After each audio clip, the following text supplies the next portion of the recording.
છોટાઉદેપુરના કેકાવાડા ગામ નજીક ખોસ ગામે વૃદ્ધ મહિલા ઉપર દીપડાએ હુમલો કરતા વૃદ્ધ મહિલાનું મોત નીપજ્યું। છોટાઉદેપુર રેન્જમાં આવતા છોટાઉદેપુર તાલુકાના કેકાવાડા ગામ નજીક ખોસ ગામે વૃદ્ધ મહિલા ઉપર દીપડાએ હુમલો કર્યો। કુંકાર દીપડાએ 95 વર્ષીય વૃદ્ધ મહિલા કપૂરીબેન વેસ્તાભાઈ રાઠવા ઉપર અચાનક હુમલો કર્યો અને ખોસ ગામે વૃદ્ધા સાંજે 6 કલાકની આજુબાજુના ઘર પાસે જતા હતા અને તે વેળાએ દીપડાએ હુમલો કર્યો। દીપડાએ વૃદ્ધ મહિલાને ઉચકી બાવળિયાના ઝાડમાં ઉઠાવી લઈ ગયો। ગામ લોકોને ખબર પડતા લોકો દોડી આવતા દીપડો જંગલમાં ભાગવામાં સફળ રહ્યો। વૃદ્ધ મહિલાનું મોત થતાં જેતપુર પાવી ખાતે પીએમ અર્થે લઈ જવામાં આવ્યા હતા।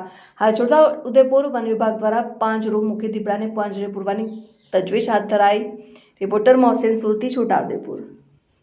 આજરોજ છોટાઉદેપુર તાલુકાના ખોસ ગામે સાંજના 6:30 કલાકના અરસામાં એક 95 વર્ષના એક આધેડ મહિલા ઉપર દીપડાએ હુમલો કરી ખેતરના છેડા પરથી કોતર ભાગમાં ખેંચી લઈ જઈ અને એનું મરણ કરેલ હતું।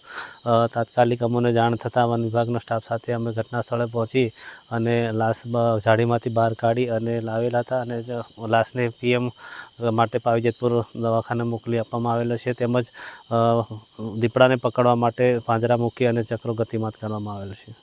મારું ગામ ખોસ કેકાવાડાથી તાલુકો છોટાઉદેપુર અને તે મારી દાદીના ખેતરમાં કામ કરતી દીપડો આવીને ખેંચી લઈ ગયો।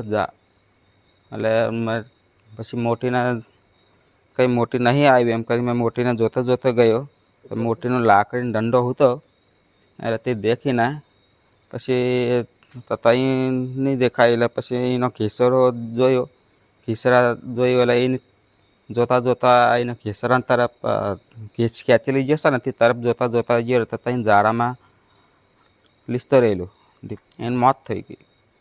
રાઠવા સુભાષભાઈ કારુભાઈ ખોસ ગામમાં કપૂરીબેન વેચતા અને એમના દીપડો કરેલ છે અને ખેતરમાં કામ કરતામાં અને લગભગ ત્યાંથી કેળવાથી ત્યાંથી લગભગ 150 મીટરની આસપાસ ત્યાંથી ઘી લીધવામાં આવેલ છે અને ત્યાં દીપડો એની લાશને થોડુંક હાથ કેળી નાખેલો છે અને થોડુંક છાતીનો ભાગ પણ ફાડી નાખેલો છે।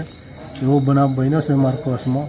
એટલે અમારી હવે એક માંગ છે કે કંઈક એમના પરિવારને જે કંઈ સરકારની જે યોજના પ્રમાણે આપે એવી માંગ છે અને તાત્કાલિક દીપડાને ગમે તે પાંજરા મેકીને કોઈ બી જંગલ ખાતાવાળા એને તાત્કાલિક ધાલ લઈ જાય એવી અમારી માંગણી છે। શંકરભાઈ રાયસિંહ રાઠવા।